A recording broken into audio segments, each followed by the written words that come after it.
Tällä videolla rakennetaan talvisuoja metsään. Nyt vielä viimeistellään. Nukutaan siinä pakkasella. Voi suliselle kivasti. Tehdään superhyvää ruokaa. Perfect. Kyllä täällä on vähän lunta satanut. Ja nautitaan talven ekasta pakkasesta. Ai että.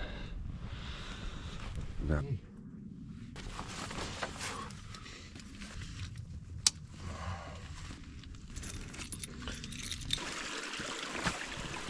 Mulla on rinkassa 6 kiloa painava valurautapata pohjalla ja tehty kaikki muut kamppeet, niin kyllä tää jonkun verran painaa. Fyysinen ylämäki. Sitten kasataan oikeastaan laavumallinen suoja tähän. Eli nyt hommiin.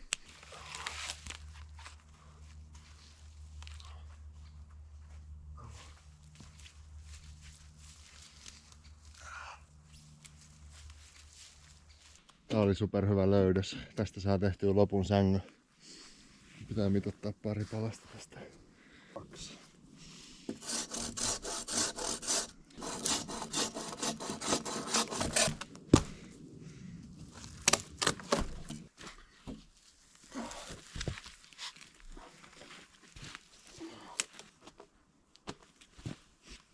Tän päälle tulee laavu tarpeeksi yli. Ja tohon saa sen.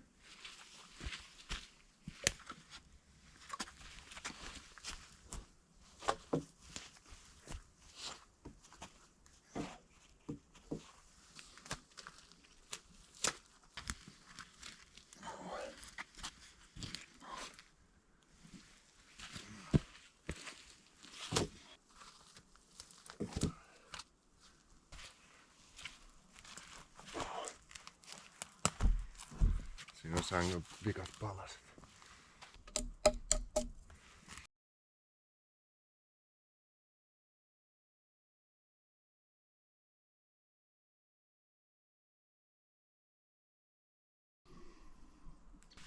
No niin, olisiko siinä?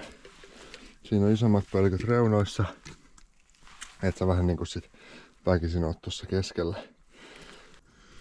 Jos miettii missä paikoissa on tullut nukuttua, niin tää on itse ihan luksus. Tähän niinku taistellaan kelloa vastaan, koska tässä on ehkä 2 tuntia aikaa niin kun täällä on ihan pilkkupimeätä.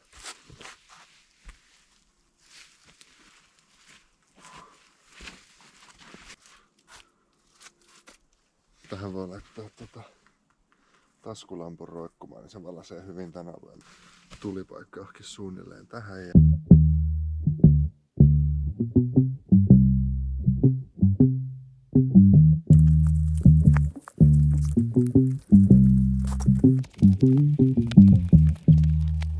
Tässä on se vaihe, mihin mä pääsin just vähän ennen pimeän tuloa. Harmitti se, että ei ollut vielä lunta maassa, koska lumella mä olisin voinut pakata ton katon vielä vesitiiviiksi, mutta mulle ei yksinkertaisesti riittänyt aika hankkia siihen lisää noita kuusenoksia. Ja säilytystilaa, puuta kuivumassa. Nyt tosiaan alkaa pimeneen niin kuin huomaa. Ja yksi juttu mikä pitää vielä tehdä, niin tähän tulee tuli. Ja tohon missä on nuo palkit, niin siihen tulee pieni blokkeri, minkä kautta lämpö tulee takas tänne päin eikä karkaa. Jos tuntee jo, että nämä märät puutkin alkaa jäätyä. Tätä jos olisi ehtinyt työstää enemmän, niin olisi ollut hyvä, mutta on tässä ainakin pieni.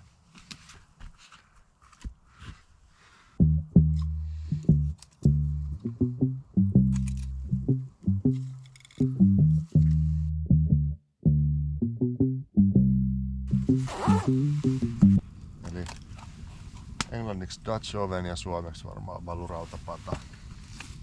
Tää painaa 6 kiloa. Mä joka tapauksessa kannoin tän tänne.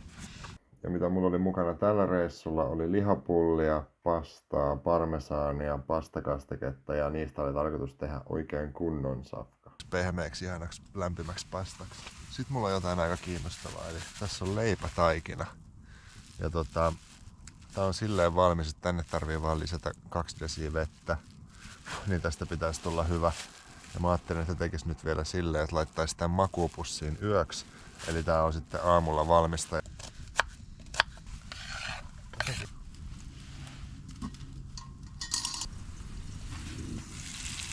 Oi.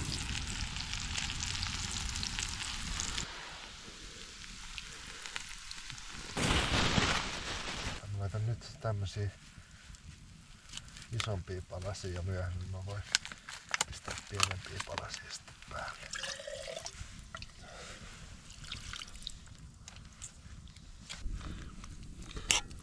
Tulemaan.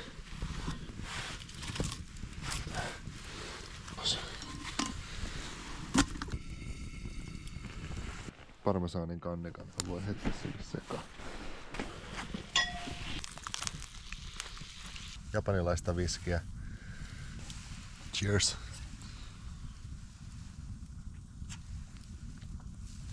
Oi.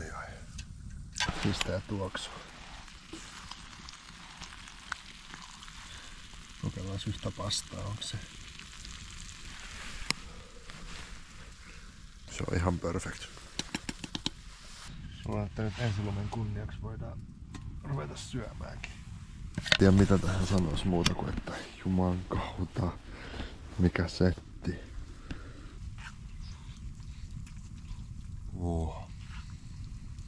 Siis tämähän on ihan jäätävä hiilariproteiinipommi. Tässä on vaan niinku lihaa ja juustoa ja pastaa. Tää sataa oikeesti lunta. Heti kun rupesin syömään, niin alkoi sataa. Tää oli ihan törkeä hyvää toi pasta, mutta sitä oli ihan liikaa.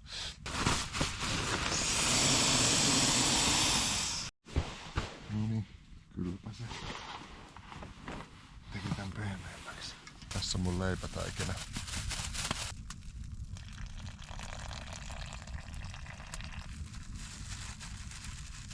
Siinä. Nyt se vois laittaa tuohon tulen lähelle ja sitten ottaa makuupussiin yöksi. Pistin taikinan siihen lepäämään ja noi lähti palaa hyvin noin märätkin puut sitten, kun siinä oli vaan liekki aluksi. Vitsi, tästä kyllä vois saada ihan kunnon talvisua ja kohottais tähän tekis saman tyylisen, ainakin silleen vähän tohon päin. Ja sitten tästä katosta tekis kunnon tiiviin. Ja toi tuli voisi olla vähän lähempänä, vaikka se kyllä lämmittää ihan sikana tähänkin. Mä pistin tän lämpömittarin tähän, mistä tää leipä on, niin katsotaan paljon se sanoo. Niin, tossa on niinku, se nousi heti 8.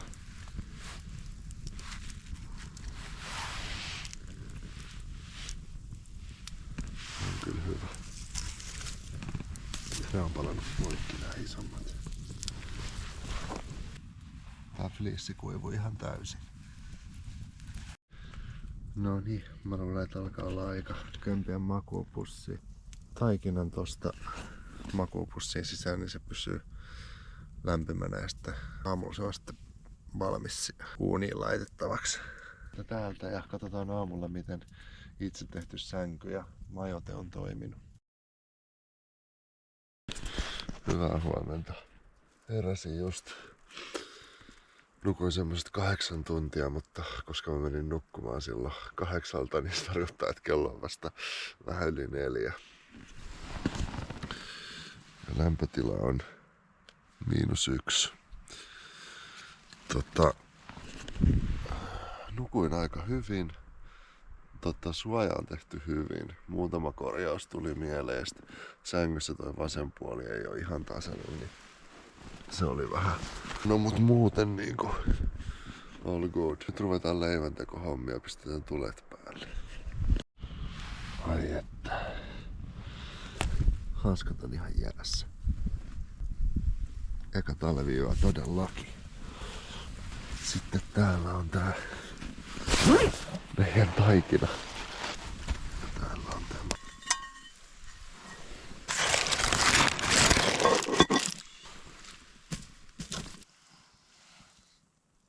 Kyllä täällä on vähän lunta satanut vielä. Ihan tolleen, että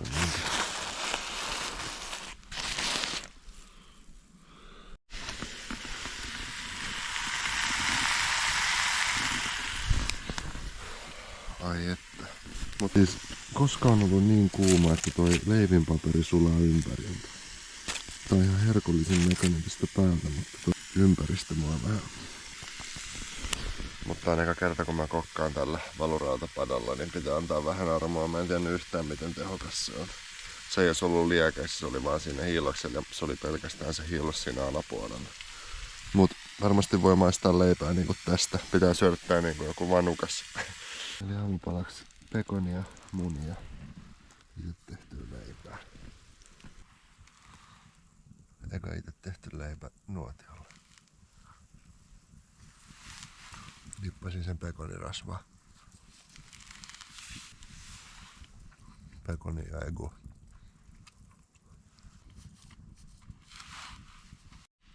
Mulla oli hyvä syy syödä pekonia, koska se vahvistaa tämän padan omia ominaisuuksia, kun syö tosi rasvasta ruokaa tästä. Tuossa on vielä 2,5 tuntia, että aurinko nousee, niin mä vähän mietin, että pitäisikö tässä parin tunnin sisällä kuitenkin lähteä vaeltaa autolle. Ja koska oli täysin pilkkopimeätä, niin tuosta kävelystä ei näe yhtään mitään, mutta selvisin autolle. Automittari näytti -3, sitten aurinko nousikin jo. Mutta kiitos kaikille katselusta. Jos tykkäsit videosta, niin ota ihmeessä kanavatilauksia, niin et missaa seuraavia videoita ja nähdään ensi kerralla. Moi moi!